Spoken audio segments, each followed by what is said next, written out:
¿Qué sería de nosotros sin recuerdos? Sin un espacio para guardar allí los días de barrio, el mapa de la infancia. La memoria es ese lugar donde habita lo que más amamos. Esa parte de nosotros que toma formas inesperadas para construir el rompecabezas de nuestra vida.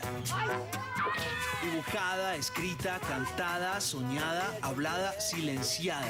La memoria en todas sus formas estará en la 12ª Fiesta del Libro y la Cultura de Medellín. Ven a la zona norte de la ciudad del 7 al 16 de septiembre. Entrada libre. Personaje invitado de la literatura universal, Frankenstein.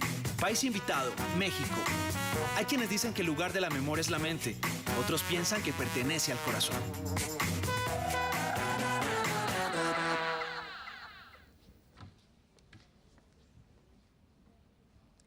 Buenas noches. ¿Por qué olvidamos lo que olvidamos? ¿En qué se diferencia la historia de la memoria? ¿Cómo adquiere memoria un lugar en la literatura y en las artes? ¿De qué manera las ciudades y el campo se inquietan por su memoria? Hay quienes dicen que el lugar de la memoria es la mente, otros piensan que pertenece al corazón. La Alcaldía de Medellín, a través de su Secretaría de Cultura Ciudadana y la Biblioteca Pública Piloto, les dan la bienvenida a la 12ª Fiesta del Libro y la Cultura.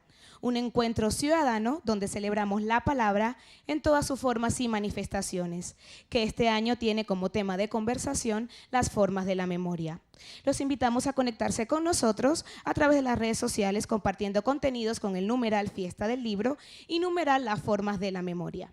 En Facebook nos encuentran como Fiesta del Libro y la Cultura y Alcaldía de Medellín, y en Instagram y en Twitter como @fiestalibro y @alcaldía de Med. Una oportunidad para mostrarle a muchos ciudadanos cómo vivimos esta fiesta en la ciudad de los libros. La actividad que tendremos a continuación hace parte de la franja Charlas de la Tarde. Esperamos que este paso por la fiesta nos deje llenos de experiencias que nos permitan seguir aportando a la transformación social de nuestra ciudad y a la construcción de la cultura ciudadana. Antes de comenzar esta actividad, desde la Alcaldía de Medellín queremos agradecer a las entidades aliadas en este proyecto, los grandes patrocinadores, el colombiano, Confama, Confenalco Antioquia y Banco Itaú, al patrocinador EPM, a los aliados estratégicos, Sistema de Bibliotecas Públicas de Medellín, Celsia, Parque Explora, Universidad de Antioquia, Buen Comienzo, Jardín Botánico de Medellín, Cinemas Procinal, El Tiempo, Publicaciones Semana. A quienes hicieron posible el país invitado, Secretaría de Cultura de México, Agencia Mexicana de Cooperación Internacional para el Desarrollo, Secretaría de Relaciones Exteriores de México, Embajada de México en Colombia, México Un Mundo en sí Mismo, Año Colombia-México, CEMEX y Claro. A quienes con su apoyo hacen posible el Premio León de Grave al Mérito Literario, la Universidad EAFIT, Grupo Argos, Cemento Argos y Celsia. Al apoyo de entidades como Embajada del Brasil, Reinos de los Países Bajos, Acción Cultura Española y Metro de Medellín. En esta oportunidad tendremos la charla de Garrapatas y otros animales de ficción, la mirada femenina sobre el miedo, la nostalgia y el dolor. Marta Sáenz y Gloria Susana Esquivel conversan con Esteban Duperli. Los dejamos con el moderador. Bienvenidos. Buenas noches para todos, muchísimas gracias por acompañarnos esta noche. Marta, muchísimas gracias por estar aquí en Medellín y por aceptar la invitación de la Fiesta del Libro. Gloria, también muchísimas gracias por estar aquí en Medellín y aceptar la invitación de la Fiesta del Libro para conversar hoy. Esta actividad se llama La mirada femenina sobre el miedo, la nostalgia y el dolor. Son 3 términos que les voy a pedir que para esta primera pregunta los descompongamos y le voy a pedir a Gloria que hable sobre la nostalgia, del ejercicio literario que hizo sobre la nostalgia, especialmente pensando en tu última novela o en tu novela, y a Marta sobre el ejercicio literario que hizo en torno al dolor, pensando muchísimo en tu libro Clavícula, donde hablas del dolor físico.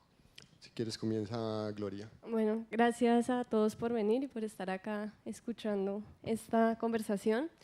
Animales del Fin del Mundo es mi primera novela y cuenta la historia de una niña de 6 años que está creciendo en una ciudad que podría ser Bogotá, nunca se especifica muy bien, a finales de los años 80 y de los años 90.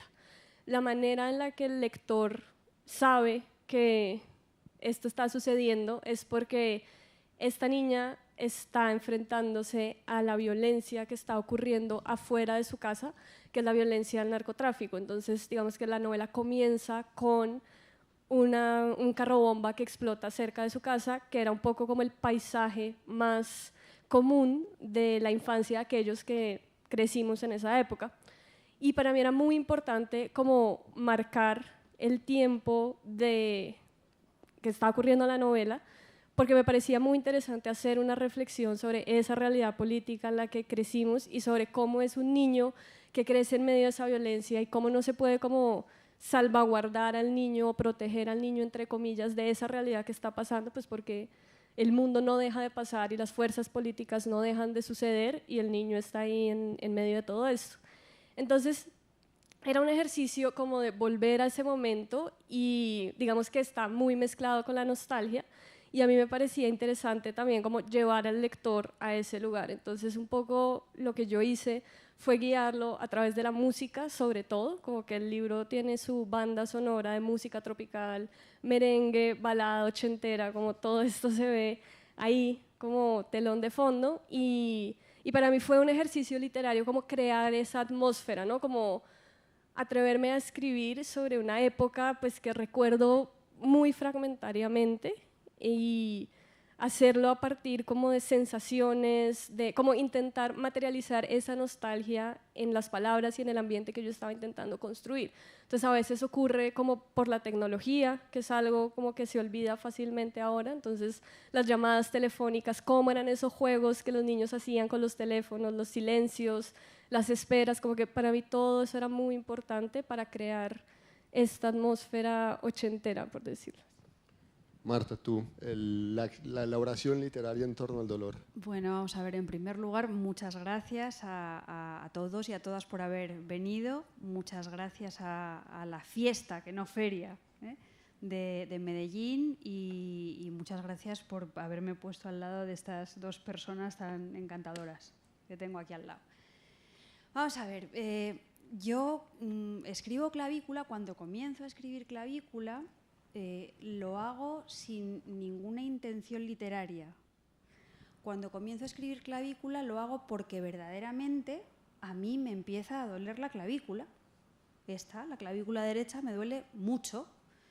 Y entonces yo pienso, digo, Marta, llevas toda la vida escribiendo, tú sabes que la escritura puede tener un efecto terapéutico en la medida en la que la escritura nos ayuda a estructurar, a intentar ahondar en las razones de por qué suceden las cosas y quizá a ti llevar un diario de tu dolor te puede ayudar a comprender, además de ir al médico, por supuesto, ¿eh? No vayamos a pensar que solamente por coger el bolígrafo ya se acaba todo, porque además yo era muy, muy consciente de que tenía mucho miedo.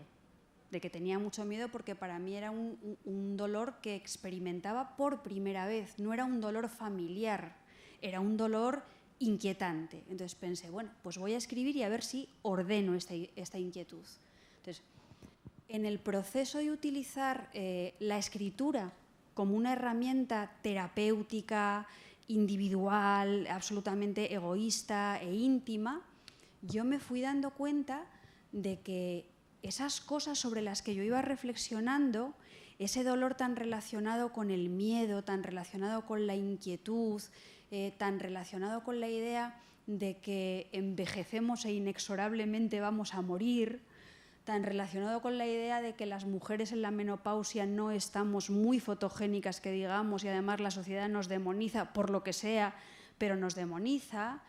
Y ese miedo también estaba relacionado con la precariedad que se vive en mi país, con el hecho de que mi marido había perdido el empleo, con que mis padres envejecían, con que yo me sentía como una trabajadora autónoma, autoexplotada y no tenía tiempo absolutamente para nada y cada vez estaba más cansada y barruntaba una vejez solitaria y llena de malos olores, o sea, estas cosas optimistas que a veces una piensa sobre sí misma. Bueno, pues me di cuenta de que todas esas cosas que me hacían imposible separar el dolor físico del psíquico también eran inseparables del dolor social, que mi dolor era un dolor compartido por muchas otras personas. Entonces yo estaba hablando de una enfermedad personal, pero que al mismo tiempo era el síntoma de una enfermedad colectiva. Y entonces ahí es donde yo comencé a trabajar los materiales de otra manera. Empecé a trabajar los materiales de otra manera porque la receptora última no era yo, sino que yo tenía otros interlocutores, otras interlocutores que para mí merecen más respeto que yo misma. Y entonces eso es lo que me hizo, pues lo que desencadenó un poco lo que es el trabajo literario con el lenguaje a la búsqueda de las maneras posibles de nombrar el dolor, entre ellas la garrapata. Por si a alguien le extraña la presencia de la garrapata en este título tan poético que nos han puesto. El factor que nos queda, que nos falta es el miedo. Y el miedo es una fuerza poderosa. El miedo o lo clava uno al suelo o lo pone en movimiento. Háblenos ahora de la elaboración literaria que ustedes hicieron, Gloria. Recuerdo en tu novela, por ejemplo, el episodio ese con el lobo, ¿no? Que son episodios de miedo. O Marta, tú en Clavícula, pues ya dijiste que sintiste miedo porque era la primera vez que experimentabas ese dolor, pero también creo que había mucho miedo porque en últimas no sabías qué era, ¿no? Era este miedo a lo desconocido. Hablemos de este asunto sobre el miedo. Bueno, esta pregunta me acuerda mucho. Ayer justo estuve en una conversación con una escritora que se llama Andrea Mejía. Ella es filósofa y también es columnista de Arcadia, acaba de sacar un libro de cuentos. Y estábamos conversando también sobre el miedo y caímos en cuenta de que el miedo es realmente una manera de la imaginación. Así lo llamó ella y me pareció una manera muy lúcida de hablar sobre el miedo, porque digamos que esa es la forma en la que el miedo comienza a aparecer en mi novela. La protagonista es esta niña que está creciendo en una casa llena de adultos, no tiene otros niños con los cuales jugar, está un poco sola. Se relaciona con estos adultos a partir de la imaginación, porque los comienza a transfigurar, los convierte en animales, pero también la manera en la que ella se relaciona y como que llena esa soledad es a partir del miedo. Entonces ella le tiene miedo al fin del mundo, ¿no?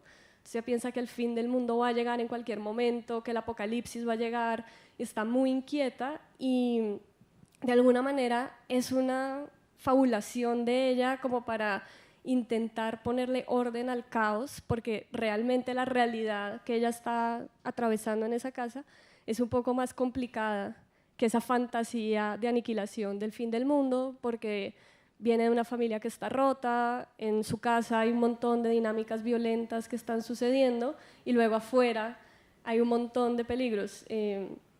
Viene también porque Bogotá es una ciudad de puertas para adentro, muchísimo más en la época de la violencia del narcotráfico, y ser niño en Bogotá es muy difícil porque no hay espacio público, entonces no hay un lugar al cual salir a jugar, no hay un parque, el clima no es como el de Medellín, entonces no es como el lugar más amigable para que un niño crezca, y todos los juegos siempre suceden puertas adentro. Entonces ese es el territorio en donde ella no solo imagina a partir del juego, sino a partir del miedo, y comienza como todo el tiempo está creando, todo el tiempo está imaginando, porque realmente tiene mucho miedo de ese mundo que no entiende a su mamá, no entiende a su papá, no entiende lo que pasa afuera, y siempre como que también es receptora de muchos miedos que los adultos proyectan en ella, que todo el tiempo le están diciendo no salgas, cuidado, afuera te puede pasar algo. Y con lo que tú mencionabas, que es el personaje del lobo, es el personaje de un mendigo que pasa al frente de la casa de ella, y digamos que ahí se proyecta el miedo de clase, que es un miedo muy fuerte en Bogotá, porque todo el tiempo la abuela le está diciendo como te va a llevar, vas a terminar con él, te vas a ir con él, y entonces esta niña se lo imagina como si fuera un lobo, y todo el tiempo está como temerosa de cuándo será el momento de que este hombre la vaya a atacar, sin saber si eso va a suceder o no, porque pues, realmente es una proyección clasista de su abuela. Y este es un personaje que los niños de los 80 crecimos, ¿no? O sea, por algún motivo el mendigo era un personaje muy fuerte para los niños de los 80. Sí, como que también está como ese miedo, me imagino que ya viene como un miedo un poco más del inconsciente colectivo, digamos, si nos ponemos más psicoanalíticos a pensarlo.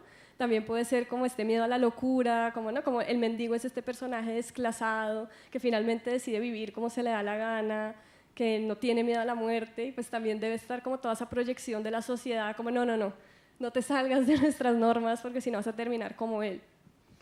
Marta.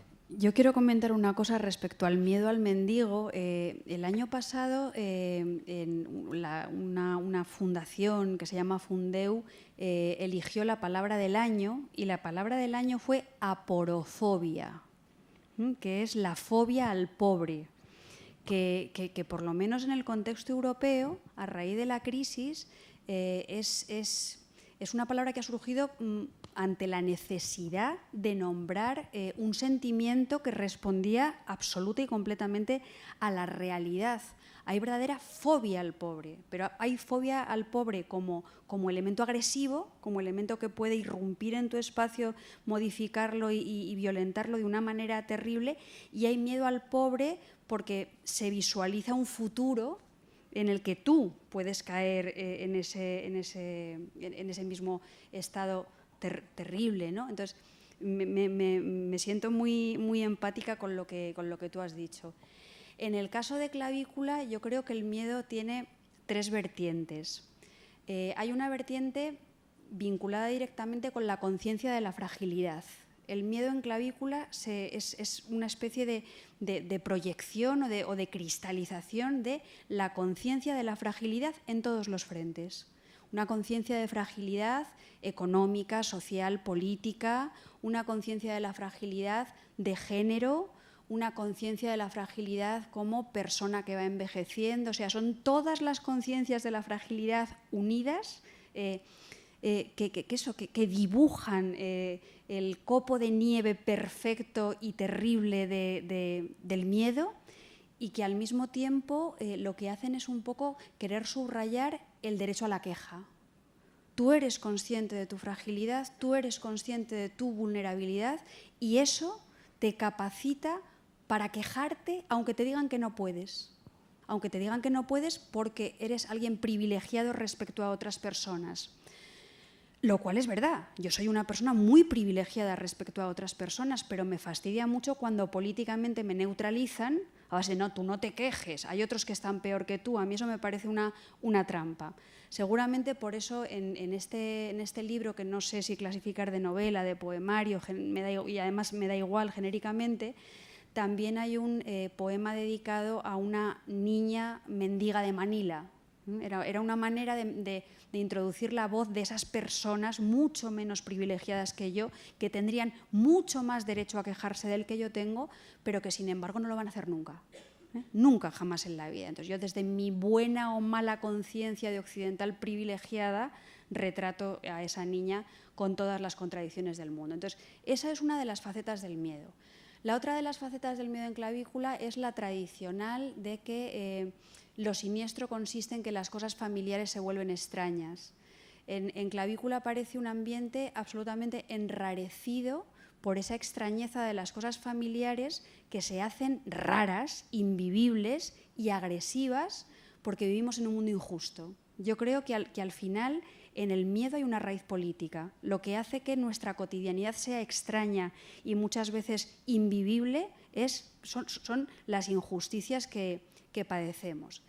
Y luego la tercera vertiente del miedo en Clavícula, que es un poco más amable, por decirlo de algún modo, es la humorística. Yo creo que es una obra llena de sentido del humor, ¿cómo diría, no? Porque yo creo que el sentido del humor es el anestésico que te permite meter el dedito hasta el fondo de la llaga. Entonces yo, algo a lo que tengo un miedo atroz, aparte de a esa vejez con malos olores, en soledad y comida por los gatos y todas estas cosas, yo tengo mucho miedo a las pruebas médicas. Yo creo que tengo más miedo a las pruebas médicas y a la enfermedad que a la muerte. Entonces, Clavícula está jalonada de un montón de pruebas médicas tratadas con sentido del humor como mecanismo de defensa. Ejemplo de prueba médica, ¿no? El periplo que yo pasé. Bueno, a mí me hicieron de todo con el dolor de mi clavícula. Me hicieron, yo qué sé, ecocardiograma, electrocardiograma, prueba de esfuerzo, terrible, esta no la voy a contar. Léanla si quieren, pero es como para partirse de risa o para que se te salten las lágrimas de dolor, no sé.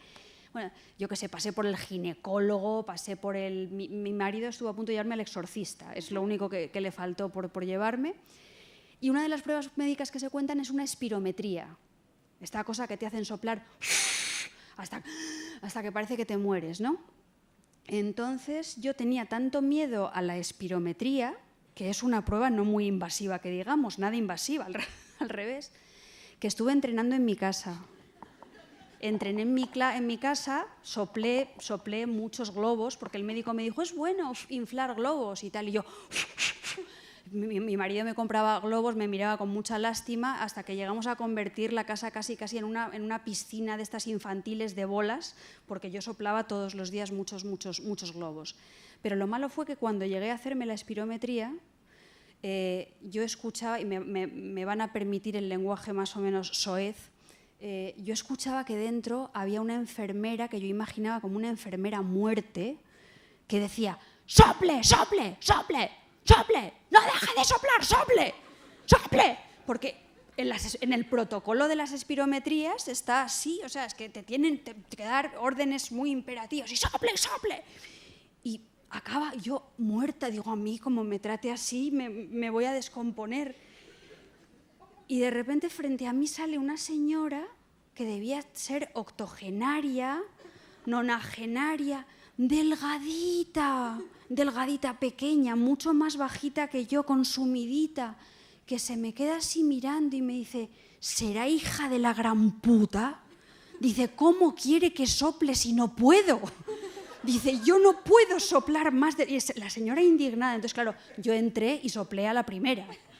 Soplé magníficamente bien, o sea, soplé como un ciclista colombiano soplaría, o sea, una cosa... ¡fua!, llena de energía, ¿no? Entonces, ese sentido del humor, en realidad, lo que está reflejando es una manera, es una protección frente al terror que a mí, y esto es una confesión personal, pero bastante evidente en este libro, me producen las pruebas médicas, todas, desde espirometrías, análisis de sangre, todo lo que sea, me da igual, me parece todo aterrador, puedo estarme sin dormir un mes. Gloria, tú también introduces el humor. Aquí pues nos dieron una trilogía miedo, nostalgia, dolor, eso se asocia con las lágrimas, pero tú también introduces el humor en tu novela. Esta escena de la piñata donde hay accidente y todo también es tremendamente chistosa. Volvemos nuevamente al episodio ese como con el lobo. Cuéntanos de eso, o sea, la introducción del humor en este drama terrible que aparentemente se está contando. Eres la primera persona de todas las personas que han leído mi libro que me ha dicho que ha tenido humor. Muchas gracias. Muchísimas gracias. Susana, has tenido mucha suerte. A mí el sentido del humor me lo han reconocido en el libro número 12. Y yo siempre pensé que era muy graciosa, pero todo el mundo me decía, pues qué va. Eres muy afortunada, sí, enhorabuena. O sea, esto, aparte, cuando pues yo creo que soy una persona muy chistosa, creo, en el mundo, mis amigos que me conocen, nos hemos relacionado siempre a partir de la risa, pero a mí me pasa una cosa cuando escribo y es que me cuesta mucho escribir gracioso. Pues como que siento que la literatura es otro territorio, no sé de qué o qué cosas tengo en la cabeza, pero como que siento, y también porque creo que mi humor puede llegar a ser un poco soez, entonces como que me siento muy incómoda, o sea, digo, pues bueno, ¿qué va a hacer? ¿Un libro de poesía o un compendio de chistes verdes como homenaje a la Nena Jiménez? No sé, o sea, es complicada la cosa, entonces como que siempre tiendo a hablar desde lugares como muy serios, muy poéticos, como muy solemnes. Entonces, muchas gracias por reconocer el humor. Pero a mí me interesaba mucho en el libro un poco el doble sentido de las cosas. Como me interesa mucho en la literatura en general la ambigüedad. Siento que la literatura es el territorio de la ambigüedad. Y ya en las historias que particularmente a mí me interesa escribir, me interesa mucho hablar de las relaciones humanas y de lo complicados que somos los seres humanos y de cómo en nuestros gestos y en cómo lo que hacemos casi siempre va en contravía a lo que decimos o lo que actuamos y cómo las palabras a veces aparecen para nombrar ciertas cosas y como intentar aclarar esos gestos o esos malentendidos, pero cómo las palabras también pueden generar otras rupturas y otros quiebres. Digamos que más precisamente se puede ver con las escenas en las que la niña está con su padre, porque yo muy conscientemente escogí palabras que dieran un doble sentido de la ternura, pero también un erotismo muy profundo en esas escenas. Me interesaba mucho que las palabras que yo escogiera tuvieran esa doble lectura, ¿no? Como ese doble ángulo. Y también un poco en la situación de la fiesta infantil, que es una piñata con Wilfrido Vargas, con recreacionistas, con un montón de cosas, es muy festivo, pero digamos que termina en tragedia, ¿no? La contraparte es que hay un accidente, y es un accidente del cual no se sabe muy bien qué es lo que va a pasar, pero las fuerzas que están circundando esa fiesta terminan en, digamos, lo que yo considero que es la pérdida de la inocencia de esta niña, porque es la primera vez que la protagonista, que se llama Inés, que tiene una mejor amiga que se llama María, que es la nieta de la empleada de servicio que trabaja en la casa de sus abuelos, es la primera vez que Inés llama a María sirvienta, ¿no? Entonces, digamos que hay palabras que hieren y hay palabras que solo tienen un filo, ¿no? Como que ahí ya la ambigüedad se corta, porque esa palabra para nombrar a esa niña de esa manera está ya agrupando todas las violencias y como todas estas amalgamas de prejuicios que están sucediendo en esta casa. Entonces, me parecía también que esa metáfora de la fiesta y la piñata y el merengue y Mickey Mouse y bueno, toda esta cosa que está pasando, era también, y funciona, siempre nos ha funcionado, creo yo, como metáfora de nuestro país, porque es el país más alegre del mundo. Luego la otra vez que tuve la oportunidad de conversar con Teju Cole, que vino a la Feria del Libro de Bogotá, en su libro Cada día es del ladrón, que es un libro cuando él viaja a Nigeria a recuperar sus raíces, una de las cosas que más le llama la atención es que Nigeria siempre queda segundas. Entonces, como que esa idea de que nosotros siempre estamos felices, siempre estamos celebrando, y siempre después de ese ritual celebratorio de la fiesta, siempre hay riña callejera, siempre hay apuñalada, siempre hay como algo, una violencia muy latente en nosotros. Entonces, digamos que esos dobleces, como que las cosas no son solamente, unas cosas no tienen solamente un sentido, y cuando tienen solo un sentido, como cuando esta niña llama sirvienta a la otra, es aniquilatorio. Y digamos que un poco siguiendo esa idea, retomando un poco lo que decía Marta antes del privilegio, a mí me parece muy interesante lo que estabas diciendo del privilegio, porque siento que esa única idea del privilegio, que es como tú privilegiada, qué estás haciendo, qué estás escribiendo, me parece que es como una herencia gringa, como que en el ámbito gringo esa idea del privilegio blanco o lo que sea se usa mucho, pero es un desconocimiento total de nuestra tradición hispanoamericana, en donde, sobre todo en Latinoamérica, los privilegiados, los letrados, hemos sido quienes le hemos dado voz a los movimientos sociales, ¿no? Como ese es nuestro privilegio de la educación, en donde el movimiento social se ha creado, se ha impulsado. Es desde lugares académicos en donde las mujeres han encontrado un movimiento social y una manera como de generar fuerzas políticas. Entonces, como que esa idea única del privilegio que siempre se lo achacan generalmente a una mujer como yo, de clase media alta, burguesa, que no, tú solo escribes libros, ¿cómo vas a venir a tener ideas políticas? Es realmente muy violento y me parece que también muy solo hacia ese sentido, ¿no? Y desconoce un poco qué es como sobre lo que tú estabas hablando. Es que a propósito de lo que ha dicho Susana, a mí me gustaría comentar 3 cosas, a ver si me acuerdo, porque estoy tan cansada que no sé si me voy a acordar de las 3, pero lo voy a intentar. La primera es una invitación a que intentes hacer poesía con lo soez. Lo soez, lo escatológico, yo qué sé, lo repugnante, lo poéticamente no estereotipado, a veces tiene una intensidad lírica sobrecogedora, ¿no? Hay un poeta en España que murió hace relativamente poco tiempo que se llamaba Leopoldo María Panero, que tiene algún poema dedicado a sus propias heces verdaderamente brutal, porque además, y aquí enlazo con la segunda cosa que quería comentar, claro, en la literatura se trata de que siempre estamos diciendo una cosa a través de otra.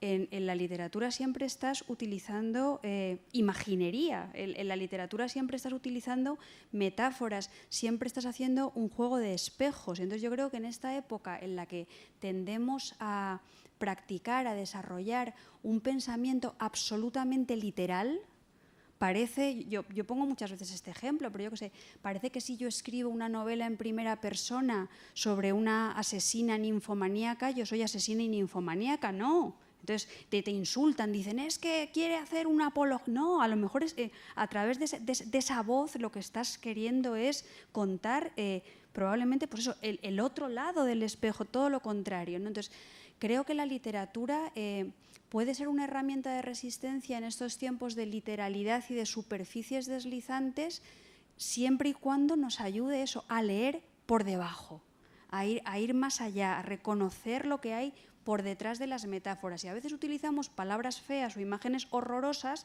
para producir un efecto ético, ético que es simultáneamente estético, ¿no? Entonces me interesa mucho lo que has dicho de esas ambigüedades, de esos dobleces de la palabra, porque yo creo que eso al final es la quinta esencia de la literatura. Y respecto a los privilegios, yo quiero decir una cosa que también aparece mucho en Clavícula, porque claro, yo os he comentado lo del miedo a la pobreza y todas estas cosas. Parece que los escritores, las escritoras, siempre se nos fotografía en nuestros momentos culminantes.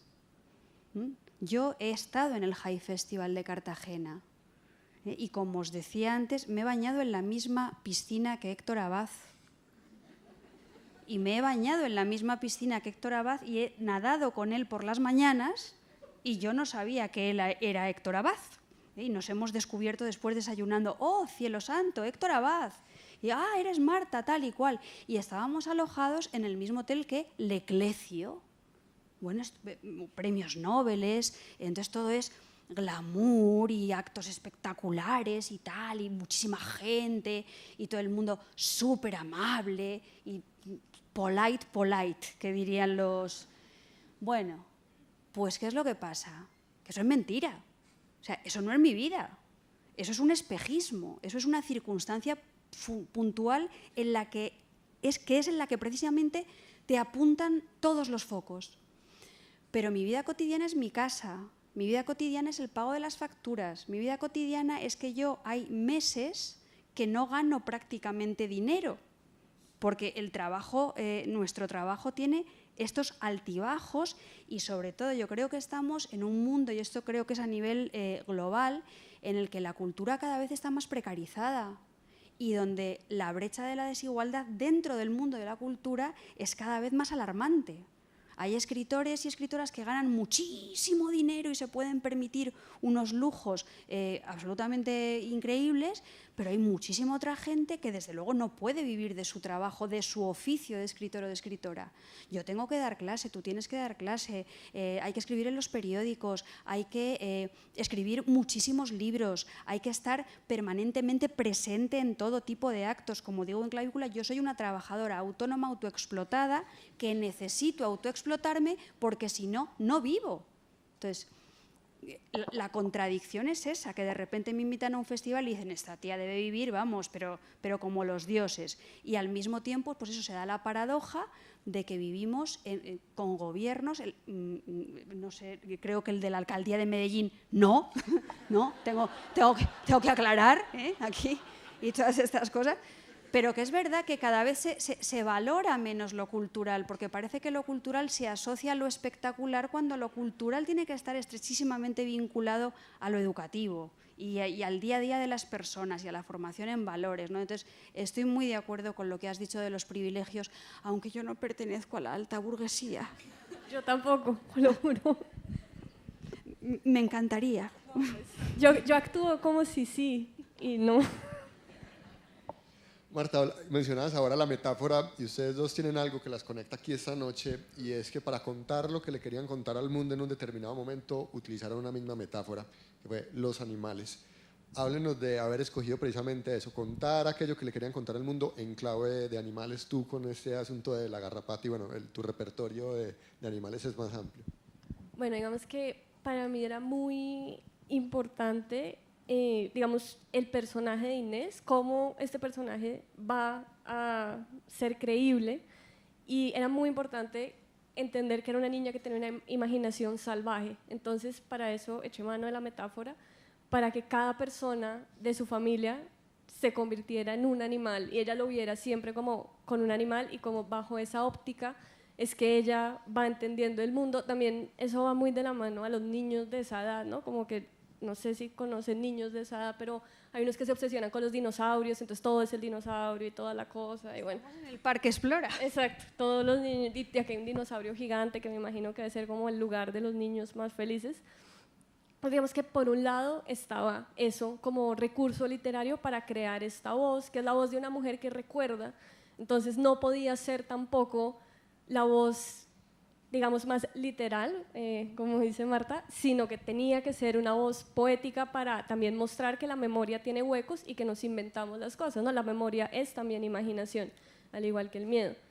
Pero también, para mí, digamos, bien, cuando estaba escribiendo este libro, pues uno de los temas al lado de la violencia es la familia, porque esta niña está creciendo en una familia que está rota, y es como los niños están un poco subyugados o no son agentes frente a los adultos que los circundan, y como esos adultos que están circundando a estos niños no son tampoco como los seres más lúcidos o los seres más capaces de criar a estos niños. Y me interesaba mucho como la manera en la que los animales se agrupan en manadas y cómo los animales en su comunicación no verbal logran ciertos órdenes y ciertas jerarquías que les permiten estar y existir naturalmente, y cómo los humanos, que somos los monos calvos, ¿no? Como que los humanos compartimos 99% de los genes con los cerdos y somos casi animales, pero no lo somos, somos racionales, tenemos el lenguaje, entonces estamos como viendo a veces a los animales desde un lugar como de superioridad, entre comillas, muy grandes, como a pesar de esa razón, a pesar del lenguaje, no logramos organizarnos, y cómo las familias son disfuncionales y cómo hay malentendidos y cómo hay violencia entre esas familias. Entonces, para mí, los animales juegan como ese doble papel. Por un lado, como ayudan a construir el personaje de Inés y que el lector se ponga las gafas de esta niña y logra entender como las particularidades de esta niña, pero también mostrar que lo que más desea esta niña es que su familia esté junta como una manada, y es lo que nunca va a tener porque su padre y su madre son dos adultos que están en una situación muy complicada y que no logran estar juntos. Marta, en tu caso, esta narración en clave de un animal.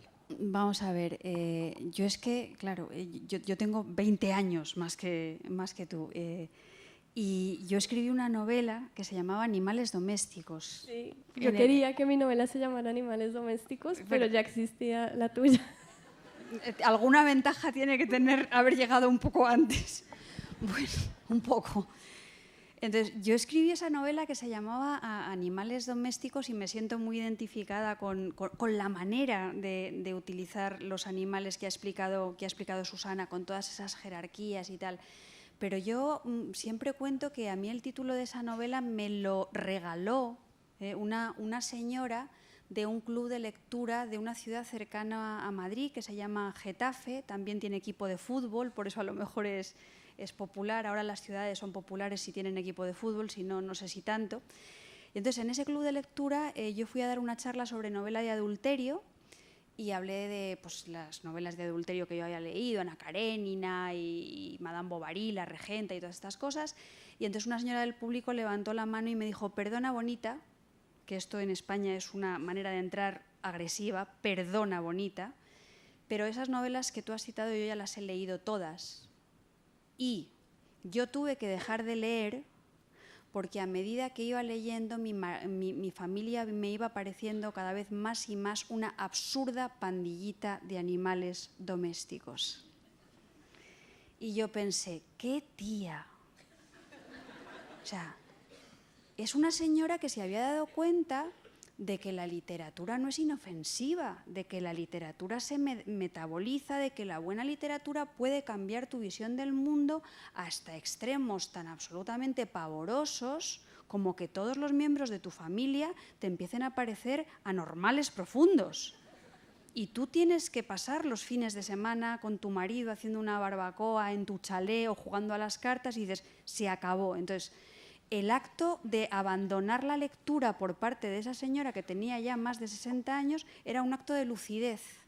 y de supervivencia, pero al mismo tiempo era una manera de darle mucha trascendencia a la palabra escrita, a que no fuera algo accesorio, sino que verdaderamente es algo transformador, performativo. Entonces, yo a partir de lo que contó esa señora, escribí esa novela que se llamaba Animales domésticos, que hablaba evidentemente de una familia y que empezaba con una cita de Pérez Galdós.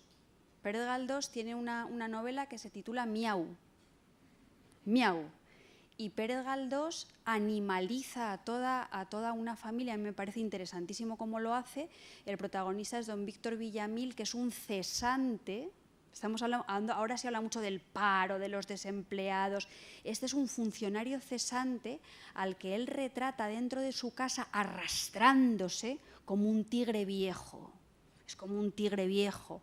Y su mujer, y creo que son sus cuñadas, son las miaus. Porque a ellas les gusta ir al teatro y asomar la cabecita por el palco, y dice que parecen 3 gatitos. Entonces, la animalización es algo como forma de describir satírica, sarcástica. A mí me parece interesante. La gatomaquia de Lope de Vega hace 50.000 millones de años, ¿no? Entonces, me interesa mucho porque además, en el caso de Pérez Galdós, él lo utiliza para hacer una reivindicación de la mesocracia, una reivindicación de las clases medias, eso que ahora parece que se está pudriendo, por lo que decíamos antes, brecha de desigualdad, o muy ricos o muy pobres. Pérez Galdós lo que está contando ya en el siglo XIX es: necesitamos que haya una clase media culta, emprendedora, crítica con las cosas que suceden en la sociedad, ¿no? Y lo hace a través de historias que no son fábulas, pero en las que sí que los personajes aparecen descritos como animales. En Clavícula, la utilización de los animales, la garrapata, el ratoncito, alguno más que sale por allá, araña, algún insecto. A mí los insectos me resultan también bichos, obviamente, pero bichos muy interesantes y fascinantes. El utilizar metáforas que tienen que ver con los animales está justificado por la imposibilidad de nombrar el dolor. Es la búsqueda del nombre. Y la búsqueda del nombre yo creo que también es una metáfora general de la literatura. Andamos siempre buscando un nombre. Andamos siempre intentando explicarnos aquellas cosas que nos resultan inexplicables. Transmitimos nuestras incertidumbres y nuestras fragilidades a los demás, nuestras inseguridades, y en ese ejercicio de indagar a través del lenguaje, de intentar ponerle nombre al dolor, a mí me salían animales. Pero es que me salían en la consulta del médico, porque este libro es completamente autobiográfico. A mí cuando el médico de cabecera me preguntaba, atención primaria, no sé cómo lo llamaréis aquí, me decía, pero ¿a usted cómo le duele? Me decía, ¿es un escozor, un pinchazo, un calambre, un ardor? Yo decía, es una garrapata. Eran todos juntos. Digo, es una garrapata aquí agarrada en la clavícula, tal. Entonces yo pensaba, si yo que soy una mujer con un amplio léxico, soy escritora, me sale esto de la garrapata, ¿qué pasará con personas que no tienen la misma suerte que yo, llegan al médico y cómo se comunican, cómo hablan? Esto ha hecho que Clavícula, y con esto ya cierro la intervención que estoy siendo muy pesada, Clavícula sea un libro que a mí me haya sacado de los cenáculos literarios. Yo siempre había hablado de mis libros entre lectores, obviamente, escritores, obviamente, y me ha llevado a los hospitales. A mí me han invitado en hospitales españoles para hablar de Clavícula, para reflexionar sobre la relación médico-paciente, que a menudo es violenta, sin que el médico se dé cuenta de que es una relación violenta, ¿no? Entonces me han invitado médicos, y también he ido a varios congresos de psicoanalistas que se han pasado medio congreso psicoanalizándome, y el otro medio ya hablando de otros asuntos, porque me dijeron que es mentira que los escritores seamos el oficio más vanidoso del mundo, que donde esté un psicoanalista, que se quite cualquier escritor, que son mucho más vanidosos. Ellos lo confesaban.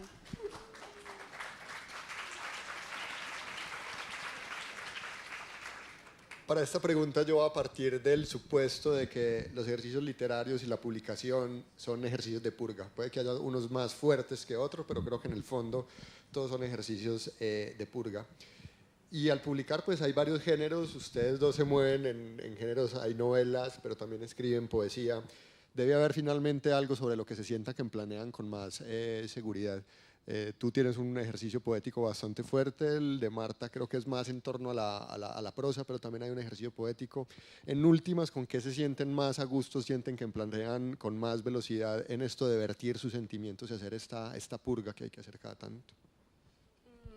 Yo creo que me ha pasado mucho que muchas personas se acercan a mí con Animales del Fin del Mundo y piensan que es una novela completamente autobiográfica, entonces se acercan y me dicen, no, yo también sufrí el divorcio de mis padres, fue terrible, me imagino que para ti también, y mis papás están casados, eso no pasó. Y yo como que soy compasiva y como que sonrío y como que a veces no tengo el corazón de decirles que esa novela no tiene nada autobiográfico. O sea, las cosas que aparecen autobiográficas en la novela son las canciones que aparecen ahí, son unos detalles como que muchos como chistes internos míos, pero no es autobiográfica. Mientras que la poesía que yo escribo, para mí, digamos que la poesía sí es completamente autobiográfica y digamos que la manera en la que me sale un poema, construyo un poema, es más como intentar poner en palabras exactamente lo que vi o exactamente lo que sentí en una situación, pero todas son situaciones que me han ocurrido a mí y a veces es un poco incómodo cuando estoy en recitales y no sé si es un poema de desamor y el chico está ahí, pues es un poco incómodo porque no está bajo ningún tipo ficcionalizada la situación. Pero siento que en el ejercicio de escribir ficción me pasa algo y es que puedo jugar más con los supuestos, como que Animales del Fin del Mundo parte de la idea que cuando yo estaba en Nueva York haciendo mi maestría y comencé a escribir este libro, me di cuenta que yo tenía la misma edad de mi madre cuando ella me tuvo, era 28 años. Entonces comencé a pensar en la hija que yo tendría en ese momento y pensé que esa pobre niña sería un desastre de persona porque yo a los 28 años no tenía manera de hacerme cargo de otra niña porque yo me sentía como una niña en ese momento a pesar de que era una mujer adulta, pero en negación de mi adultez. Entonces, digamos que fue un poco, Inés es un poco mi hija en el sentido de que era como esa suposición de qué pasaría si esta niña existiera, cómo sería, y digamos que la madre de Inés es un poco más mis reflexiones sobre la maternidad y mis reflexiones sobre cómo las mujeres, digamos que a eso también va la primera pregunta de la época en la que está localizada la novela, que es a finales de los 80, porque a mí me llamaba mucho la atención que mi madre es una mujer que nació en el año 57, que es el año en el que se le dio el voto a la mujer en Colombia, es la primera mujer de su familia en ir a la universidad, es la primera mujer en su familia en tener un posgrado, es la primera mujer en su familia que trabaja, ¿sí? Porque mi abuela no trabajaba, mi abuela se dedicaba a la casa. Entonces a mí me interesaba mucho esa idea de esa mujer en Colombia, ¿no? Como la evolución, entre comillas, de la mujer en Colombia y la coyuntura histórica por la que estaba pasando la mujer a finales de los años 80, que era esa primera mujer que se divorciaba también, porque yo soy de esa generación de los primeros divorcios en Colombia que no eran un escándalo, sino que ya estaban un poco más normalizados, y cómo esas mujeres no solamente eran madres, ¿no? Como que siempre les habían vendido una idea de maternidad, siempre les habían vendido una idea de realización y ahora sus hogares pues ya no estaban, había la posibilidad del divorcio, tenían que trabajar, entonces comenzaban a encontrar otros lugares de realización profesional y de realización vital, y como muchas veces, y esto todavía pasa en mujeres de mi generación, igual se nos empuja hacia el lado de, pero es que eres madre, entonces solo puedes ser madre, ¿no? Como con las madres solteras sucede mucho, como, pero ahora que eres madre soltera, ¿quién va a querer salir contigo? Como que sí, como que la maternidad anula todos los otros universos y todas las otras posibilidades de ser mujer. Entonces digamos que esas reflexiones mías, un poco más intelectuales, un poco menos vivenciales, que siempre están más hacia el género, hacia la violencia, hacia nuestro país, son las que yo comienzo a elaborar en la ficción. Entonces, eso es lo que yo puedo vertir en la ficción de alguna manera, mientras que la poesía para mí ya sí termina siendo como un lugar un poco más confesional, entre comillas, y me cuesta mucho también mostrar los poemas o desprenderme de los poemas, porque siento que son ejercicios un poco más solipsistas y no tan terminados, porque están como más dentro de mí, y a veces pienso, pero ¿a quién le importa esto también? Pues no, mis experiencias no son tampoco tan excepcionales. Marta, en tu caso. Vamos a ver, en mi caso, qué pregunta más difícil. En mi caso yo, a mí en principio no me importan los géneros. Yo creo que mi oficio tiene que ver con la capacidad para intentar buscar palabras pertinentes adecuadas para la historia, la emoción, la pregunta que tú quieras compartir con la comunidad lectora. Entonces, yo no me planteo un género a priori, sino que el impulso comunicativo del que nace la escritura me va llevando por un derrotero o me va llevando por otro derrotero. Pero sí que es verdad que yo, de algún modo, en lo que ha sido mi práctica literaria a lo largo de todos estos años, he intentado contravenir el canon de la realidad imperante, reformulando el canon convencional de la literatura. Entonces, hay veces que utilizo los géneros para retar al lector. Hay veces que utilizo los géneros para que el lector se sienta en una posición incómoda, contracturada, para que se sienta contrariado. Ah, pero esto no era una novela, pues qué novela más extraña. Ah, pero esto no era un libro de poemas, ¿y por qué utiliza la palabra? Entonces, a mí me gusta mucho como lectora me gusta mucho sentirme interpelada por los libros que leo, ¿no? Entonces, a mí me gusta muchísimo que los lectores y las lectoras se hagan preguntas por cómo un libro está escrito. Entonces, salir de los moldes familiares, salir de la zona de confort. Entonces, en ese sentido, yo a lo largo de la vida pues, he tenido experiencias muy diferentes, ¿no? Por ejemplo, yo escribí una novela negra que se llamaba Black, Black, Black, que es una novela negra que tiene que funcionar como novela negra, pero que al mismo tiempo no es una novela negra, porque estaba haciendo la crítica a las novelas negras que se habían convertido en una especie de bla, bla, bla, en lugar de black, black, black. Entonces, el lector ortodoxo de novela negra se siente a veces ofendido, pero tremendamente ofendido. Bueno, no pasa nada, es una relación que se puede tener con el lector. El lector puede ser cariñoso o sentirse ofendido y irritado. No creo que haya que tener miedo, aunque muchas veces quienes escribimos estamos muertos de miedo, aunque parezca lo contrario, ¿no? En el caso de Clavícula, y esto lo comentaba esta mañana con otro compañero, pues bueno, resulta que Clavícula fue el segundo mejor libro de narrativa según Babelia, de narrativa, vale, estupendo. Yo creo que quedó el segundo mejor libro de narrativa porque hubo otro grupo, unos poetas de Madrid, que lo eligieron como el mejor libro de poesía. Entonces, ¿qué más da? O sea, da igual, al final lo que ocurre es que, por ejemplo, en el caso de Clavícula es un texto polimórfico, donde hay un cuento, donde hay un poema, donde hay un fragmento metaliterario, donde hay un fragmento soez, un fragmento cómico, un fragmento lírico, que para lo que sirve es eso, para expresar la desestructuración del cuerpo que ha padecido un dolor. Entonces, los géneros están, yo creo que para que quienes trabajamos con ellos a veces escarbemos en sus límites, porque como dice un escritor español amigo mío que se llama Javier Macua, es donde rompen las olas es donde nace la vida. Entonces, en esa fractura, en esa labilidad de los géneros, en esa ambigüedad entre los límites de los géneros, es donde se suscitan las preguntas en el lector y es donde nace pues eso, una actitud lectora vital y al fin y al cabo se genera la vida. Entonces, a mí los géneros me interesan en ese sentido. Por lo demás, me da igual. Es una manera de vender los libros. O sea, yo creo que muchas veces necesitamos tener una etiqueta para colocar un libro en un anaquel y es legítimo, ¿no? Pero vamos, a mí me interesa los géneros me interesan para fastidiar.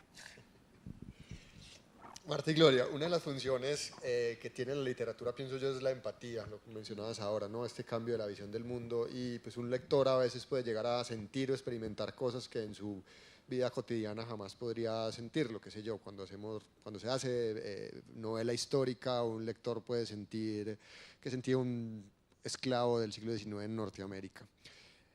En este compartir de ustedes del dolor y el miedo, pero también la felicidad y el humor y el sarcasmo y todo esto, ¿las reconforta en alguna medida el saber que el lector es empático con ustedes, que comparten las sensaciones que ustedes quisieron vertir ahí, que de algún modo comparten su dolor o sus dramas? A mí me parece que yo soy una persona muy solitaria, muy, muy, a veces demasiado solitaria, se me va la olla por ahí. Y a veces me canso mucho de escribir, y esto suena muy como la pobre viejecita, pobrecita, trabaja escribiendo, pero es realmente un trabajo muy extenuante porque es un trabajo muy solitario. Entonces yo tengo que pararme en mi cama a una hora y estar todo el día sentada frente a un computador luchando para darle forma a ciertos textos, y es un trabajo que sucede en soledad y no tengo interlocutores mientras lo estoy haciendo, y generalmente la voz que aparece en mi cabeza es mi propia voz enferma que comienza a decir eso está mal, como qué boleta lo que estás diciendo ahí, eso hay que quitarlo, o sea, bórralo ya. Entonces, en mi trabajo el interlocutor no existe. Luego yo creo que la escritura es un trabajo que tiene que hacerse en conjunto, y yo soy una escritora que se formó en talleres, entonces para mí es muy importante tener lectores pares que me estén leyendo y que me estén editando constantemente, y digamos que mis grandes amigos son mis grandes lectores y todo el tiempo están como viendo cómo ese material que yo estoy intentando hilvanar puede tener una forma, o cuál es la intención de lo que yo estoy diciendo y si esa intención la estoy intentando lograr. Y luego, digamos que ese había sido mi primer contacto con lectores, y para mí era muy importante, y también porque al yo ser parte de talleres literarios también me he dado cuenta que me he vuelto mucho mejor lectora de lo que pude haber sido cuando me entrenaron en mi carrera de literatura, porque eso era otro tipo de lectura, una lectura más crítica, que no era la que sirve a veces para la hora de escribir, sino que el taller lo entrena a uno mucho como con el ojo de un editor también, entonces funciona muy bien en ese sentido. Y luego ya cuando el libro pues se publica, ya no hace parte de mí, hace parte de un montón de personas, pues yo no estaba esperando nada, pues porque era una experiencia nueva, y de repente comenzaron a llegar lectores completamente insospechados, y esa realmente fue la gratificación de toda esa soledad y de todo ese proceso de escritura. La otra vez me escribió una chica por Facebook diciéndome que su terapeuta le había recomendado mi libro, y que ella había leído mi libro y que había sanado su infancia, y yo dije como, no puede ser posible, porque este libro yo lo escribí mientras yo estaba en psicoterapia y yo no sané nada, pero le ayudé a alguien, y fue como, wow, o sea, esa lectora es como una persona que apareció de la nada, no tiene nada que ver conmigo, y llegó a contarme eso, y me sentí como, o sea, no que mi libro tenga el poder de sanar, no va a sanarles nada, no crean, pero sí como que haya otra niña solitaria que haya crecido en una familia tan convulsa y que se haya sentido tan identificada, me pareció como realmente algo como un bálsamo, y como, bueno, esto se está haciendo por algo. Y así como que el encuentro con los lectores, que a veces aparecen con visiones súper extrañas de lo que yo he escrito, que me muestran puntos ciegos de mi escritura, o que traen unos comentarios que yo nunca me había imaginado que alguien se había dado cuenta de ese detalle que yo había puesto ahí, como que esas son las cosas que yo digo como, bueno, sí estoy conversando con alguien, ¿no? Porque también yo como lectora todo el tiempo estoy procurando conversar con otros autores, como mientras los leo.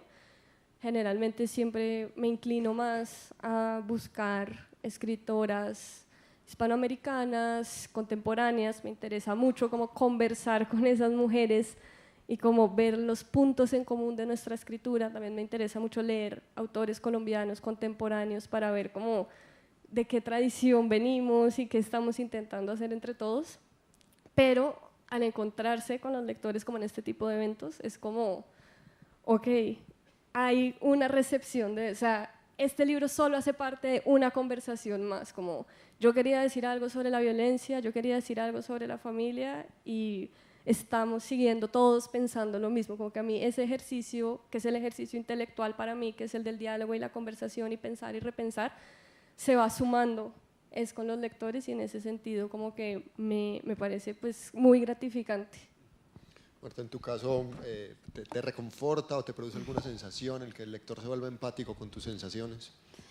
Vamos a ver, naturalmente que reconforta. O sea, yo creo que y no voy a generalizar, yo mentiría mucho si no dijera que a mí los lectores empáticos me hacen mucha falta y me estimulan y me animan y los necesito. Pero luego, por otro lado, yo como lectora, con los escritores o con las escritoras con los que termino experimentando una profunda empatía, un profundo placer y una profunda felicidad, y no es que yo sea masoquista, son los que previamente me han metido el dedo en el ojo.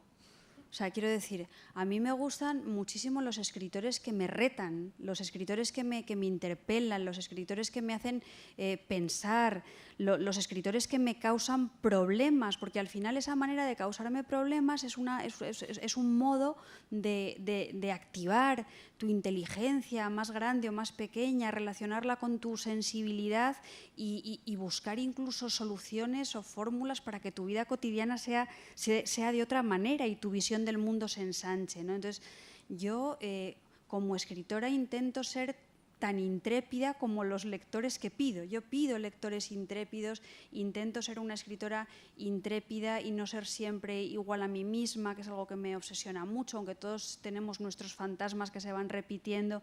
Intento eso, buscar palabras diferentes para cada historia. Y durante una etapa muy, muy, muy larga de mi vida, yo fui el paradigma de una escritora comprometida en el sentido de que yo pienso que la palabra de la literatura sirve para visibilizar los ángulos ciegos y las zonas oscuras de la realidad en la que vivimos. La palabra de la literatura sirve para construir realidad, la palabra de la literatura es performativa, es política e ideológica, aunque muchas veces no pretenda serlo, y entonces yo valoraba enormemente ese tipo de escritores y ese tipo de lectores y parecía que todo lo demás me importaba menos, ¿no? Con el paso del tiempo y con la conversación con muchas lectoras, con muchas escritoras, y aquí hablo sobre todo en femenino porque no sé la experiencia que tendrás tú, Susana, pero yo en los clubes de lectura me encuentro con mujeres, en el 90% de los casos, pues he llegado a la conclusión de que hay veces que estamos pidiendo de la literatura un bálsamo que también nos merecemos y necesitamos en algunos momentos especialmente delicados de la historia. Yo conocí a una poeta española que se llama Paca Aguirre, y Paca Aguirre decía, sí, está muy bien, la poesía es un arma cargada de futuro. Claro que sí, Celaya tenía razón y claro, y se podía luchar contra el franquismo a través de la palabra poética. Claro que sí, por supuesto que sí, y qué viene la galopar, la versión de Paco Ibáñez de la poesía de Alberti. Pero cuando yo era una niña y habían matado a mi padre y estaba viviendo en plena posguerra española con mi madre y con mis hermanas, ¿cuánto agradecía yo leer un cuento de princesas? O sea, esa especie de, ¿vale? Te transportan a una realidad que lo que te hace es poder sobrevivir. Entonces, yo hace años era intolerante con ese tipo de literatura que de algún modo emborronaba las aristas más crueles de la realidad en la que vivimos. Ahora soy más tolerante porque entiendo que puede haber relaciones muy distintas que tienen que ver con momentos vitales distintos de cada uno de los lectores, de cada una de las lectoras y con momentos distintos de la historia, y de lo que se trata en definitiva es de hacerlo bien y de hacerlo honestamente y de hacerlo, pues eso, intentando que tu trabajo no se convierta en algo rutinario, repetitivo, sino que no, que sea verdaderamente un reto a la sensibilidad de los demás pues día a día, ¿no? Entonces, ha ido cambiando y yo aprendo muchísimo cuando voy a los clubes de lectura. Lo que os contaba antes de Animales domésticos, yo si no hubiera conocido a esa mujer seguramente no hubiera escrito esa novela. Y yo a veces me indigno con lo que me dicen los lectores porque a veces también me indigno, o sea, quiero decir, aquí una no es Sor Juana Inés de la Cruz, ni Santa Teresita Santa Teresa de Jesús o Santa Teresita de... No, o sea, yo tengo mis malos ratos. Y hay veces que dices, ¿cómo es posible que me digas esto? No, esto no es así, no. Y también pienso que, y esto que voy a decir no es demasiado popular, también pienso que hay mucha gente que lee mal. Igual que hay escritores que escribimos mal, también hay malos lectores, pero como estamos en una sociedad en la que lo que importa es vender, al lector siempre hay que halagarle, calentarle la oreja para clientelizarle y finalmente decirle, no, tú pagas, tú mandas. No. Entonces, creo que hay una conversación, que hay una interacción que es interesante y que nos tenemos que hacer conscientes de estos, ¿no? Hay lectores que estropean los libros, hay que leen, hay malos escritores y en ese tira y afloja pues está seguramente la riqueza de la comunicación literaria. Y yo, por ejemplo, no soy nada solitaria. Yo soy una escritora, pero me siento poco introspectiva. Soy muy sosa, pero muy sociable en la vida cotidiana. Muy bien, les propongo que hagamos entonces una ronda de preguntas con el público. Queda entonces abierto el micrófono para el público.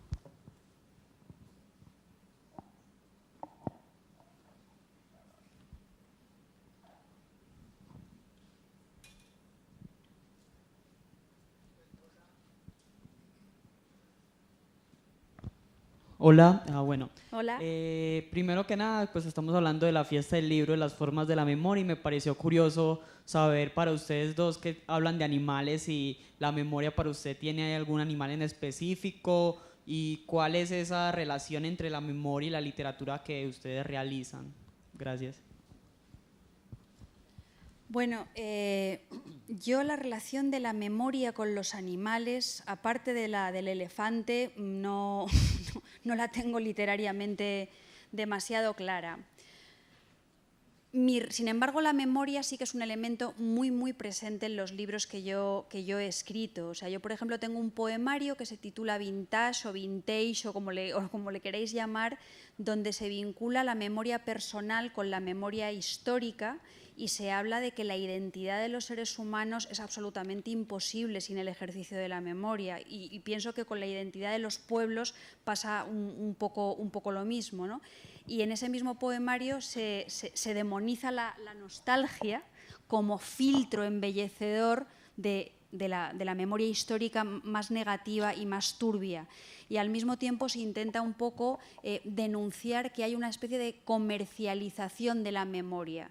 Yo no sé aquí en Colombia, pero en el barrio en el que yo vivo en España, en Malasaña, que es un barrio gentrificado, hipster, supermoderno, era un barrio popular y tal, y se ha convertido un poco en eso. Estamos llenos de tiendas de antigüedades que te venden la vajilla de tu abuela de Duralex como una cosa súper pop, y en lugar de costar 2 euros, pues cuesta 250.000. Entonces dicen, claro, es que entonces, cada casa es como una especie de tienda de antigüedades extraña. Entonces estoy muy en contra de esa mercantilización de la memoria, pero mis 2 libros más relacionados con la memoria son La lección de anatomía, que es un libro autobiográfico, y Daniela Astor y la caja negra. En la lección de anatomía yo echo la vista atrás cuando cumplo 40 años y hago un exhaustivo ejercicio de memoria para ver por qué yo soy la mujer que soy en relación con otras mujeres de mi vida y con los relatos que otras mujeres de mi vida hacen de diferentes asuntos, ¿no?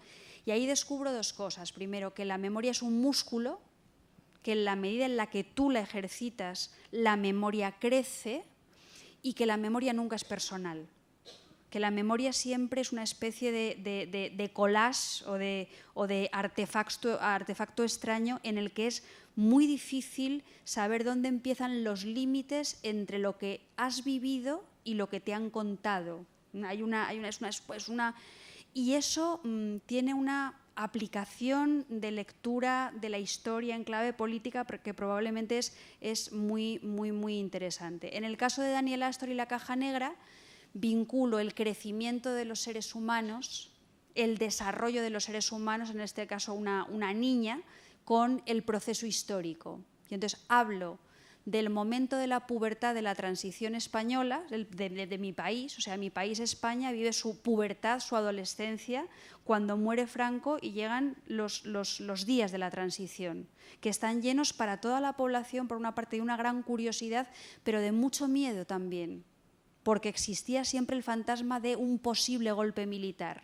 Entonces, esa cosa compartida pues también se refleja en el cuerpo de una niña que en ese momento tiene 12 años y también tiene miedo y curiosidad por cómo se construye su sexualidad. Entonces, a mí me interesa mucho la memoria como elemento para vincular la historia con el cuerpo y para plantearnos preguntas que tienen que ver con nuestra convivencia. Y creo que esto en el caso de Colombia es fundamental en los tiempos que corren y en el caso de España también. Os recuerdo que en este momento se está creando en mi país una polémica tremenda a propósito de la exhumación de los restos de Francisco Franco en el Valle de los Caídos. Y las heridas no están cerradas. Y ha pasado mucho tiempo. Digamos que en mi caso partió de una pregunta personal, que era que en mi propio ejercicio de memoria, recordar mi infancia, yo no recordaba casi nada. Era un territorio, aún todavía es muy desconocido para mí, está bloqueado.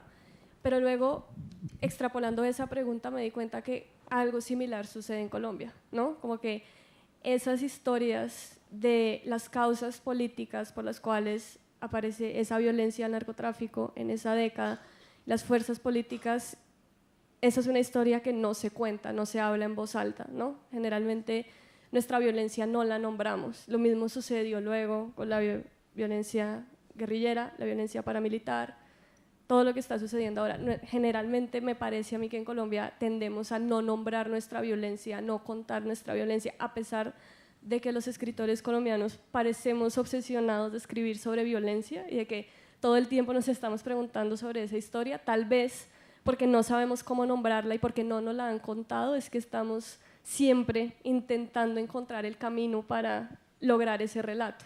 Entonces a mí me parecía muy importante volver a ese lugar en el cual yo había crecido y en el cual todo el tiempo estaba ocurriendo una violencia muy fuerte, en donde yo como una niña siempre estaba expuesta a la posibilidad de la muerte, en donde comer helado no era comer helado, sino comer helado es que van a poner una bomba en el centro comercial, y como luego eso se borró de mi cabeza. Ya no, sí, como que nadie nunca me lo explicó, nadie nunca me intentó articular ese relato, digamos que es un relato común a mi generación, y generalmente cuando me pasa a mí, digamos, cuando intento pensar en la historia de Colombia que me enseñaron en el colegio, encuentro un vacío muy grande. Cuando veo como, no sé, productos tipo Narcos en Netflix, como uno ve esas historias y son historias que sí sucedieron y que para nosotros a veces toman cierta distancia y cierta ficción, ¿no?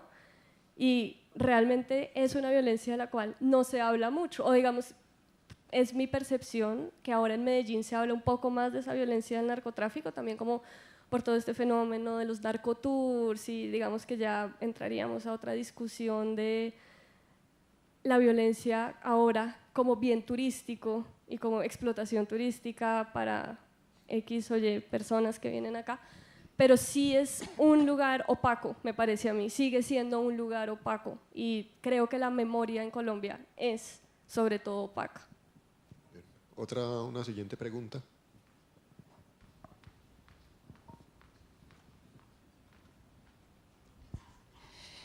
Yo les quiero preguntar acerca del miedo que puedan haber llegado a sentir con respecto a la mente. Yo siempre he pensado que si uno le da cabida en la mente a una idea cualquiera, eso lo va a llevar a uno ilimitadamente a cualquier lugar, y si la idea es mala, pues por ahí se te va a ir la vida. ¿Les ha pasado que le tengan miedo a la mente y a desarrollar algo y dejarse llevar, o tienen límites y barreras para decir por aquí no me voy en ese sentido? Qué preguntas más difíciles hacéis aquí en Medellín, jolín. Perdóname, Marta, tú en clavícula un poco desarrollas la idea, ¿será que soy hipocondríaca, no? ¿Será que esto todo es...? Bueno, vamos a ver, yo me niego rotunda, taxativa y violentamente a que clavícula se clasifique dentro de las novelas hipocondríacas, porque al final es que el dolor es real. O sea, quiero decir, es que no es el fantasma del dolor, es que el dolor es una enfermedad, y es una enfermedad física que tiene su origen y al mismo tiempo tiene su consecuencia en una causa psicológica, y al mismo tiempo culmina en un determinado estado de cosas que compartimos todos. Pero la enfermedad física existe.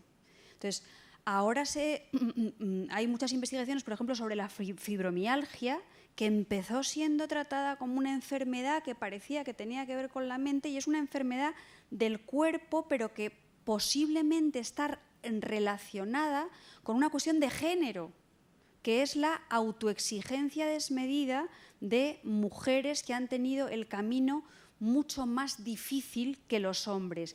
Y ese tipo de conductas, ese tipo de prevenciones, de miedos, de comportamientos, hace que tu naturaleza física reaccione y que se conviertan en patologías reales.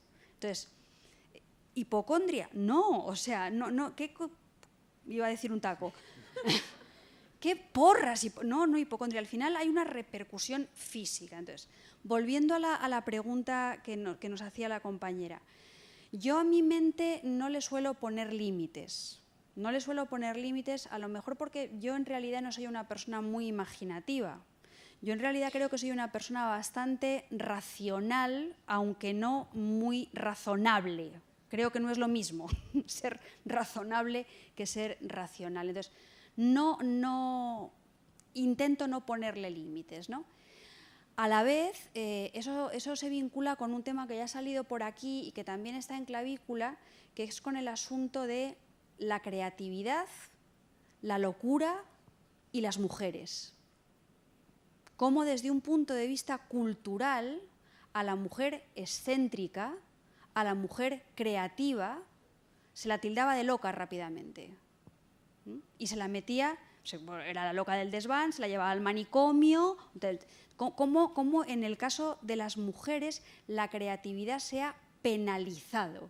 Entonces, eso sí que me preocupa en clavícula. Me preocupa que a las mujeres se las penalice por su creatividad. Igual que me preocupa el hecho de que el discurso médico siga siendo, y voy a utilizar la gran palabra, heteropatriarcal. Porque la medicina, las maneras de diagnosticar están basadas en las formas del funcionamiento de los varones. De modo que si a una mujer le da un infarto, como los síntomas no son exactamente los mismos que los que se describen en un varón, es mucho más probable que la mujer muera. En los infartos hay en muchísimas mujeres que empiezan en un dolor de estómago, no en un dolor del brazo izquierdo. Entonces, hay que modificar los discursos médicos, hay que modificar los discursos judiciales, hay que modificar los relatos literarios. Y eso no tiene nada que ver con la locura, tiene que ver con la racionalidad y con la justicia. Entonces, hasta que no nos demos cuenta de que creo que debemos tomar esa dirección, vamos mal. Y lo digo tanto a las chicas como a los chicos, para que se sientan implicados y concernidos. Pues en mi caso, yo soy una persona muy miedosa, soy una persona muy ansiosa, y eso, digamos que las preguntas por mis miedos y por mis ansiedades se han, digamos, llevado a otro espacio, que es el espacio de la psicoterapia, el espacio del psicoanálisis, y que extrañamente en esos espacios he descubierto también como lo que hermana las dos disciplinas, aparte de la vanidad, que me gusta mucho eso, porque a veces yo pienso que debería ser psicoanalista, entonces creo que soy doblemente vanidosa. Me parece que en el psicoanálisis, al igual que en la literatura, lo que está en el centro es el lenguaje. y el ejercicio de narrarse a uno mismo, el ejercicio de contar una historia, el ejercicio de poner en palabras los miedos, el ejercicio de poner en palabras el dolor, un poco a lo que iba Marta, de que lo único que se le ocurría era una garrapata. Eso sucede mucho en la práctica psicoanalítica, se mueven muchas metáforas, es un lugar donde el lenguaje se vuelve muy lúdico, entonces digamos que mis miedos se van allá. Y en ese lugar, digamos, ha alimentado también mi práctica literaria y todo partió siempre porque mis papás viven muy afanados conmigo y con mis ansiedades, porque yo me monto un avión y es un drama de que el avión... Hoy pasó una cosa que no tenía puesto en el avión en el que yo iba, como que vendieron 2 veces la misma silla, y justo el puesto que me tocó iba al lado de un gran amigo mío, que está también aquí en la fiesta del libro, que se llama Juan Álvarez, que es un escritor. Entonces Juan, muy amable, que sabe todos mis problemas con el miedo al avión, me dijo como, wow, qué gran casualidad que estemos juntos. Y yo le dije, claro que sí, porque nos vamos a morir juntos. Y él me dijo, pero ¿por qué me está diciendo todo eso? Y yo, claro que sí, en el periódico va a salir, muere Juan Álvarez y mujer. No, imagínese eso, o sea, como que yo ya le hice, y él era como, pero... No había necesidad de llevarlo hasta ese punto, pero pues era un relato de ficción en ese momento. Yo quiero solamente comentar una cosa al hilo de lo del psicoanálisis. En Clavícula y en un capítulo en el que yo digo, ojalá fuera Argentina. ¿Y por qué digo que ojalá fuera Argentina? Bueno, por cierto, llegué a Argentina a presentar la novela y me dijeron, ¿y vos por qué querés ser argentina? Porque se sintieron como, ¿qué pasa, no? Y yo digo, pues obvio, por el psicoanálisis. Yo descubrí que en este caso los españoles somos ultra mega resistentes y negativos en todo lo que se refiere al psicoanálisis. Acá también en Colombia. Pero o sea, tenemos una intolerancia suprema al psicoanálisis porque, pero si tú no estás loca. O sea, probablemente es un problema de muchísima incultura. Cuando yo me empecé a sentir mal y buscamos diferentes fórmulas para paliar ese dolor que no sabíamos de dónde venía, mi madre buscaba todo el rato causas físicas y mi padre era incapaz de comprender que yo a lo mejor estaba triste, deprimida, estaba ansiosa. Era una posibilidad. Y entonces mi padre me quería inocular mucha alegría de vivir contándome relatos maravillosos, como el hecho de que, bueno, tú tienes que aprender de tu tío segundo, que era la vitalidad en persona, y entonces mi madre le decía, no, Ramón, tu tío segundo era un borrachín, no es que fuera vital, es que bebía y tal. Bueno, da igual, pero era un tipo muy alegre y dice, fíjate si sería alegre que cuando le diagnosticaron un cáncer se ahorcó en el desván. Entonces, con estas anécdotas mi padre lo que intentaba era animarme para que no fuera un psiquiatra ni un psicoanalista ni de broma. O sea, porque eso era lo peor que te podía pasar, ¿no? Y yo, de hecho, un amigo me ofreció ir a su psiquiatra psicoanalista y me dijo, ¿puedes ir a ver a mi amigo Mariano? Y entonces yo le dije, no, es que para mí Mariano es un nombre incompatible con la psicología, la psiquiatría o el psicoanálisis, ¿no? Y luego Mariano se hizo carne, porque conocí a Mariano. Yo no conocía a ese Mariano, y Mariano es Mariano Hernández Monsalve, que es un psiquiatra muy famoso en España, un psiquiatra que seguía un poco la consigna de que mucha gente va al psiquiatra no porque esté mal de la cabeza, sino porque lo que necesita es un comité de empresa, un sindicato, unas buenas condiciones laborales. Y conocí a Mariano en un congreso sobre las relaciones entre literatura, mujer, creatividad y locura. Espectacular eso. Y fue maravilloso porque Mariano me dijo, no hace falta que vengas a verme, déjalo, estás bien. Y me dejó mucho más tranquila. Hay espacio para una última pregunta, ojalá muy precisa y muy concisa. Una última pregunta.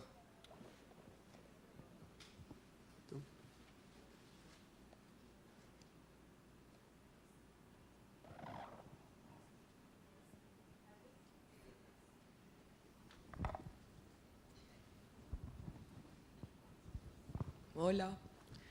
Hola. Articulando la historia y lo que hablaba Gloria de ser lectora antes de ser escritora, yo quería preguntar, si se articulan esos 3 conceptos, ¿cómo ustedes, como lectoras / escritoras, encuentran su identidad para escribir y aparte en sus escritos hilar eso con la historia y la memoria? Eso es motivo de tesis doctoral, aproximadamente. No es pregunta breve. Bueno, yo escribo siempre desde la conciencia de que soy una mujer de clase media, soy una mujer de clase media española, soy una mujer de clase media española heterosexual, y soy una mujer de clase media española heterosexual atea, y además soy de izquierdas. Entonces, tengo conciencia de todas esas cosas cuando escribo, es inevitable, se me nota, se me ve la patita por debajo de la puerta, y además sé que he sido educada con una tradición literaria en la que mayoritariamente mis fuentes son escritores hombres, a los que no reniego, de los que no reniego ni de broma, porque yo soy la mujer que soy por lo que he leído. Y yo he leído a Tolstoy, y yo he leído a Sade, y yo he leído a Valle, y he leído a multitud de escritores hombres de la tradición cultural de prestigio canónico que están dentro de mí y de mi metabolismo. Pero dentro de mi conciencia de que yo me tengo que construir ahora de otra manera, y que estamos en un momento en el que tenemos que aprender a mirar y a hablar con otra voz y probablemente a inaugurar otros lenguajes, pues también vuelvo la vista atrás y a través del ejercicio de la memoria histórica, cultural y literaria intento rescatar fuentes de escritoras, pintoras, músicas, poetas invisibilizadas por la costumbre, por lo que se consideraba normal, por lo que se consideraba canónico. Entonces, todo ese pasado, todo ese peso del pasado que está dentro de mi tripa y que hace que mi mano se mueva de una manera en el presente, yo espero que sirva para que el futuro funcione de otra forma. Entonces, para mí el ejercicio de la memoria tiene solo sentido en la medida en la que puede ser un elemento transformador del futuro. Por eso yo soy muy resistente a la nostalgia. Y por eso yo soy muy resistente a ciertas formas de reaccionarias, de pensar, cualquier tiempo pasado fue mejor. Pero creo que el mecanismo para hilar todo eso que tú has dicho, y no estoy muy segura de haber contestado a tu pregunta o haber dicho lo que me da la gana, creo que es ese. Pero es que era difícil la pregunta. Espero que te haya sentido un poquito contestada. Bueno, yo voy a tomar un poco lo que dice Marta de una manera muy elocuente y voy a hablar de dos anécdotas muy puntuales que no van a ser tan elocuentes como lo que acaba de decir Marta, pero que tal vez logren pintar un poquito las cosas que están en mi cabeza frente a todos estos temas que tú nos has propuesto. Y es, por un lado, hace muy poco, hace como un mes o 2 meses, fui prelectora de un concurso que hicieron en Bogotá de novela solo para mujeres. Entonces, digamos que ahí entran dos discusiones. La primera es si este concurso es una acción afirmativa y si es como una manera de visibilizar una minoría que siempre ha estado excluida de un discurso. Entonces, pues claro, todas las mujeres escribiendo, espectacular, denles ahí ese espacio, un concurso y van a publicarse, buenísimo. O si es como esta cosa de por qué un concurso solo para mujeres, como si fuera otro tipo de literatura la que estamos haciendo nosotras, como si fuera un poquito como la Liga B de los concursos para hombres. También era como el concurso en honor a una escritora y nada tenía que ver con esa escritora. Es como, pero ¿por qué no reeditamos a esa escritora y la leemos? ¿O por qué si vamos a hacer un concurso para géneros minoritarios no hacemos un concurso de novela de ciencia ficción que nadie está escribiendo? O sea, 1000 preguntas. Pero lo que más me inquietó de leer estas propuestas era que yo pues solamente leí 20 de 100 que se presentaron, y las mujeres, o sea, tenía mucha curiosidad de saber cómo iban a ser esas mujeres que iban a aparecer en esas novelas escritas por mujeres, porque a mí me interesa mucho los personajes femeninos y cómo hablamos de la experiencia femenina. Digamos que es una de las cosas sobre las cuales a mí me gusta mucho escribir. En mi novela hay amigas, en mi novela hablo de ser niña y de las primeras experiencias con el cuerpo siendo niña, hablo también como la disciplinación del cuerpo femenino como niña. Entonces me interesa mucho ver cómo estaban retratadas, y lo que encontré en esos manuscritos eran mujeres que parecían escritas como hombres, no en el sentido, sino porque no eran mujeres reales, eran mujeres con tetas muy grandes, eran mujeres que solo querían casarse, eran mujeres que no tenían ningún tipo de deseo propio, no eran humanas esas mujeres, parecían pin-ups todas y me pareció muy extraño, pues porque eran mujeres escribiendo sobre mujeres y pensé, claro, estas mujeres no están escribiendo desde lo que ellas creen que es literatura y desde lo que les han dicho que es literatura. Y es como desde ese lugar en donde las mujeres son solamente las que le planchan la camisa a Gabo, amo a Gabriel García Márquez, pero digamos que si hablamos del boom también tenemos que hablar, ¿no?, de ese lugar opaco de Mario Vargas Llosa diciendo que gracias a su mujer que le hacía la maleta él se ganó el Nobel, y es como, bueno, complicada la cosa por ahí. Entonces, digamos que me sorprendió mucho darme cuenta que parecía que estas mujeres estuvieran escribiendo no desde lo que realmente querían escribir, sino como desde lo que le habían dicho que tenía que ser una novela, lo que le habían dicho que tenía que ser. Y eso me pareció muy complicado. Esa es una anécdota.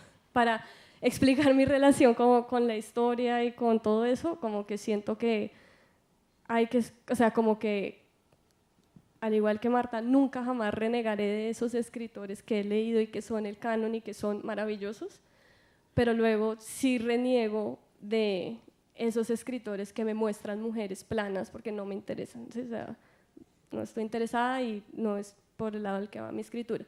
Y la otra anécdota que tengo es que hace poco yo doy un curso de escritura creativa en la maestría de escritura creativa del Instituto Caro y Cuervo en Bogotá, y tengo una alumna que es arquitecta, ella nunca había tomado un curso de literatura ni de escritura y se lanzó a hacer esta maestría, ella escribe mucho desde el yo, pasó por un divorcio, entonces tiene como muchas historias, quiere escribir mucho sobre el abuso y sobre la violencia como simbólica y como que está muy por ese lado.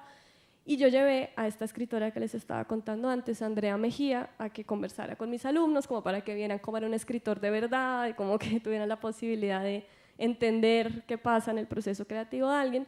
Yo les puse a leer un cuento de Andrea, Andrea se fue y se me acercó mi alumna y me dijo como, ese cuento que yo leí, eso me pasó a mí y yo quería escribir eso. Y me siento muy mal, me siento como que llora de que voy a escribir. Yo le dije, no te preocupes, el primer cuento del libro de Andrea es mi novela bien escrita, todo está bien. Y yo le dije, yo realmente creo que hay algo en nuestro inconsciente colectivo de mujeres bogotanas nacidas en cierto momento que nos hace escribir de ciertos temas, y como ahora hay más posibilidad de publicar y los editoriales están buscando más voces femeninas, estamos saliendo todas a decir eso que teníamos que decir. Entonces era como, no, el punto no es ser la única, el punto no es que me robó la historia, el punto es que hay que conversar con la de Andrea, ver cómo ella lo está haciendo y luego ver qué materiales tomas tú, porque tu otra historia también es muy valiosa. Entonces, digamos que siento que hay como un inconsciente colectivo de materiales, pero luego al leernos y al conversar, como que esos materiales comienzan a entrar en una dinámica, en una conversación, y entonces digamos que ahí no, la idea no es ser la única, porque no tendría sentido ser la única mujer que escribe, pues qué boba, ¿no? Muy bien, Marta, muchísimas gracias. A vosotros. Muchas gracias. Gloria, muchísimas gracias. Creo que ha sido una conversación muy agradable y divertida, y a ustedes muchas gracias por haber asistido a esta conversación. Agradecemos su presencia en esta franja y los invitamos a recorrer los demás espacios de la fiesta. La imaginación la ha convertido en un amigo que se espera con ilusión durante el año y se despide con nostalgia cuando baja el telón. En la Fiesta del Libro y la Cultura se realizará registro fotográfico y audiovisual con fines divulgativos. Si no deseas ser parte de este, te solicitamos que lo hagas saber al equipo de organizador, que está identificado con camisetas de la fiesta. Si quieres tener a la Fiesta del Libro y la Cultura contigo todo el tiempo y programarte para disfrutarla al máximo, puedes descargar la aplicación gratuita para dispositivos móviles. En nuestro sitio web también puedes encontrar toda la programación. Recuerden que este año Frankenstein es nuestro personaje invitado del Cuentito Amarillo, quien está en busca de novia en Medellín. Ayúdale a encontrarla descargando la aplicación Laboratorio de Novias, que está disponible en iOS y en Android. Allí podrás crear la novia perfecta para Frankenstein y compartirla con nosotros. Gracias por acompañarnos. Juntos estamos escribiendo una página más en la historia de la Fiesta del Libro y la Cultura. Feliz noche.